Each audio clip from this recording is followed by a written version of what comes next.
what's going on, Benson Booners? Have you ever thrown a Sonic the Hedgehog themed birthday party and you had to choose between an official Sonic licensed piñata, like from something like from Party City? Well, that's not possible anymore. Or a full-size Sonic piñata from your local mom and pop shop? Well, both of those are pretty good options, but I think that something's just so fun and magical. It makes for a fun little weekend experience to do it yourself and make your very own Sonic the Hedgehog piñata. And that's what I'll be showing you in this video today. Step by step, everything you're gonna need to do to make one. So let's get started. And as for the materials and things you're gonna need to make this whole entire DIY piñata, you're gonna need some poster paper in white, black, and yellow. You could go for a peach color, but yellow was the only thing I could find. I ended up picking these papers up at Dollar Tree. They were just like about $1 or so. You're gonna need a pencil to help you out with the sketching. You're also gonna need some blue crepe to cover up the entire piñata. And I ended up getting some black and red crepe too, because at first I was gonna make the whole body of Sonic and that's what that would have been used for. But if you're making the head just like I am in today's video, you only need the blue crepe. And most importantly, you're also gonna need 2 large sheets of cardboard for the front and the back of the piñata, and another long piece of cardboard that you're actually gonna end up cutting up, and I do show that later on in the video, so don't worry about that. But this long piece of cardboard is gonna end up making the whole side of the piñata. It's gonna connect the top side and the bottom side together. You're also gonna want a knife, scissors, a hot glue gun, and the glue sticks for that, some tape, a couple toothpicks, some string, and a green marker. Moving on to that long piece of cardboard that I did say was gonna end up making the sides of your piñata, you're gonna wanna cut little triangle shapes that are gonna be little connecting pieces onto the tops and bottoms of the piñata on both sides of this long piece of cardboard. Cut that out with some scissors, and put this long piece of cardboard to the side with the other 2 front and back sheets. And moving on to the sketching part, which is very crucial for making up, your entire shape of how you want this piñata to come out. And you're gonna wanna draw this sketch on that white poster board paper we got earlier. You're gonna wanna make this huge, but not too huge enough where it doesn't fit on your cardboard front and back sheets from earlier. And I ended up basing my sketch off that Sonic X render because I thought the yellow poster board paper that I have kind of fit the look and color scheme he had in the show a little bit better. But you can draw any Sonic design you want. This is just the one I ended up going with. And don't forget to draw the details on this because they will help out a lot later on in the DIY. And once you're done sketching up Sonic's head, you're going to want to cut around the outside of the Sonic head sketch. And I truly recommend drawing all the details beforehand on the sketch because we will end up coming back to this sketch later and actually cutting out the other pieces of his face to help us out with some stencils later on. Next up though, you're going to want to grab your front and back sheets of the cardboard and simply just place that sketch we just cut out onto the cardboard, trace around the outside of the sketch, and you're going to want to end up doing this process twice for the front sheet and the back sheet of cardboard. Once you're all done with that though, you're going to end up cutting out alongside that outline we just got from the sketch onto the cardboard sheets. And at first I tried cutting it out with scissors, but that didn't end up going well. So I recommend very carefully to use a knife to cut around the trace because it ends up making the cardboard look a lot cleaner. You don't get as many rips as I got earlier when I was using the scissors. And again, be very careful with this step and take your time because you don't want to get yourself hurt. And very carefully punch out the excess cardboard all around and be careful about the nose area. That part is a little fragile. And honestly, the freaking outline of Sonic's head on the cardboard there looks pretty freaking sick. I'm excited. Let's move on to the hot glue. So it's the next day, so excuse my Fortnite jammies, but now that we have the hot glue gun out, we're gonna end up getting a long piece of cardboard that we ended up cutting the little triangle flaps on and hot gluing down those flaps onto the bottom side piece of cardboard that we did just end up cutting out yesterday. They came from our Sonic head sketch. And do take your time with this step because you don't want to go ahead and burn off your fingers with the hot glue gun, but you do want to get every single little flap connected to the bottom base there of the cardboard Sonic head that we did cut out. But while you're hot gluing this piece of cardboard down, don't forget to shape it around Sonic's head so it's not, popping out the sides of the base. And once you get to the end of this piece of cardboard and both of the ends meet, just hot glue it and connect it like this, overlaying one piece over the other. This will do just fine because we will end up crepeing this whole thing blue in a sec. And it should end up looking something like this when you're all done hot gluing the flaps to the bottom. But we gotta put the top in the convertible box, and for that I decided to quickly go around each flap, putting a little strip of hot glue on there, and then simply just placing the top on to those flaps before the hot glue dried. But even though we're moving fast on this part so the hot glue doesn't end up drying up on us, do be careful again with the hot glue. You really don't want to end up burning yourself. And last but not least for this step, don't forget to firmly push down on the top of the base so it really does settle in there and sticks well to those flaps. And remember how I said we ended up going to that poster board sketch from earlier and ended up cutting that out for some stencil work? Well, you're going to want to end up going back to that and cutting out all the individual pieces of Sonic's design here on his face. And for now, you're going to want to end up cutting out the muzzle and around Sonic's eyes. And with some leftover white poster board, take the eyes we just cut out from the Sonic sketch and trace around the outline on the eyes. We can get that shape on a much more cleaner piece of white poster board, and that white poster board that we do end up cutting out from the tracing we're doing will end up going on the final product of the piñata. And now that we've transferred Sonic's eye onto that white poster board paper, you're going to want to cut out the individual eyes from the original sketch that we did cut out, and his nose, grin, and ear.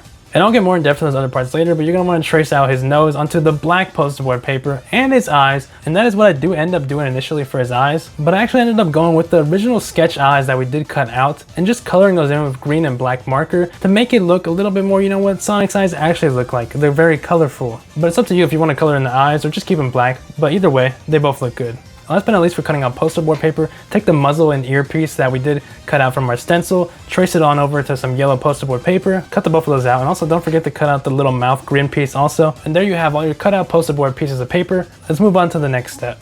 It's finally time to crepe up the piñata we have here, because right now it's looking very simple. There's no colors in it, and it's probably the most tedious step of all, but it's very important. But all you have to do is just lay over a piece of crepe long enough to droop over the sides of the front base there, cut off the excess crepe and work your way left to right, hot gluing down little individual segments of the crepe down to the cardboard.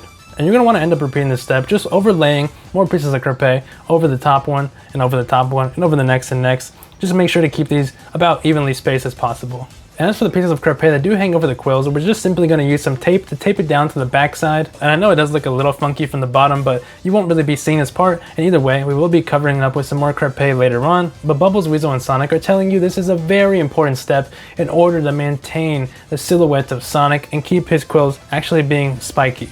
So just keep doing this method, evenly spacing your pieces of crepe, taping the sides to the bottom to maintain the silhouette, and just stay consistent throughout the whole process and use smaller pieces of crepe for the tips of the quills there.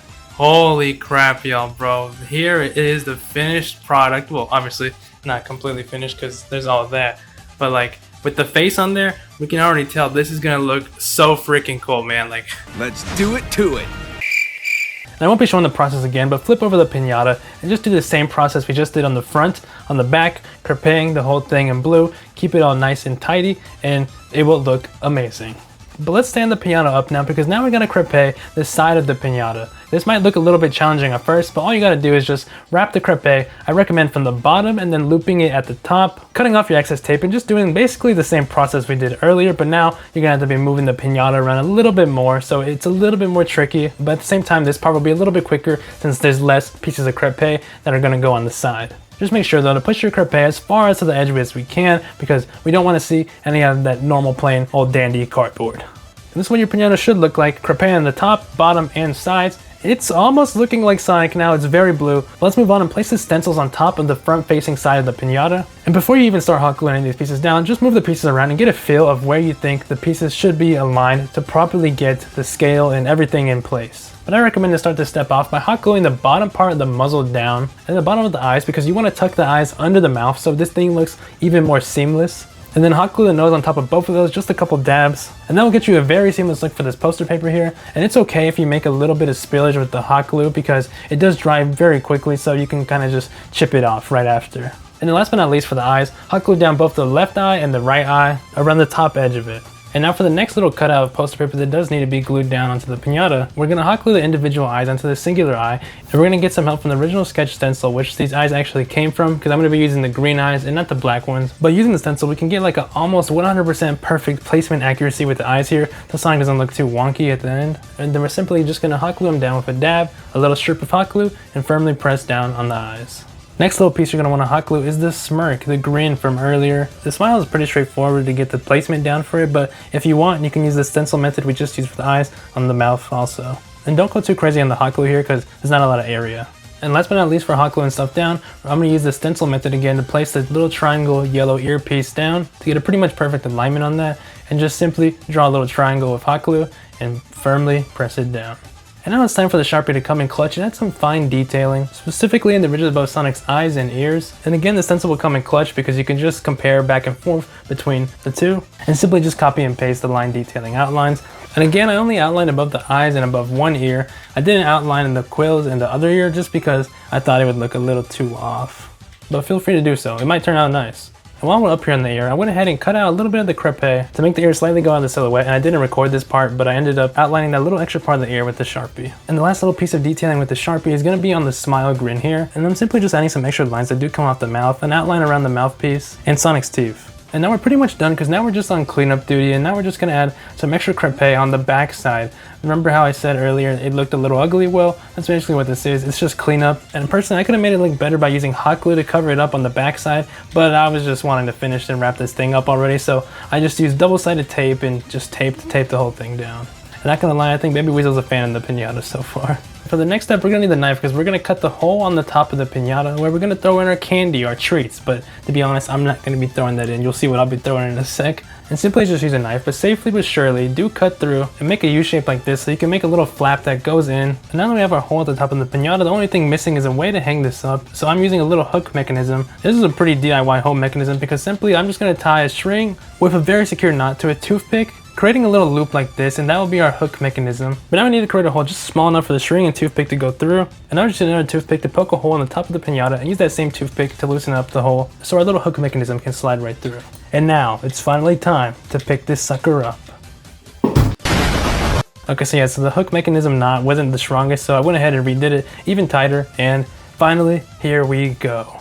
That's right there, my friends, is a Sonic Piñata. We did it. But last but not least, before we can finally celebrate the completed piñata, we're gonna chuck in all those sweet rewards, which for some reason are a bunch of freaking toys. And if you wanted to hang this thing up even higher than the hook, all you gotta do is cut yourself a longer piece of string and just slide it through that hook, and then boom, it's literally done. We actually did it. I can't believe it. And there we have it, y'all. We just made our very own Sonic the Hedgehog Pinata, and honestly, you know, for a rookie in the pinata making space, I think we did an amazing job. And if you guys actually end up making one of these yourself, feel free to post it in the brand new little community tab. I think it's somewhere like on the main homepage of YouTube, and you can show your own little post on there alongside the posts that I make on my own channel too. And if you guys did find this video useful, I'd appreciate it a ton if you leave a like, comment, share, and subscribe. It helps the channel out a lot. Lets me know you enjoy these DIY videos, and stay tuned on the channel because we have a whole bunch of content coming up for the next 10 days. Part of this whole little 10 days of Sunkii thing I'm doing leading up to my birthday, the 10-year anniversary of the channel. It's gonna be crazy. Thank you guys so much for watching, and once I put that piñata up there, let's just put a little PNG over here. That thing's gonna look so cool.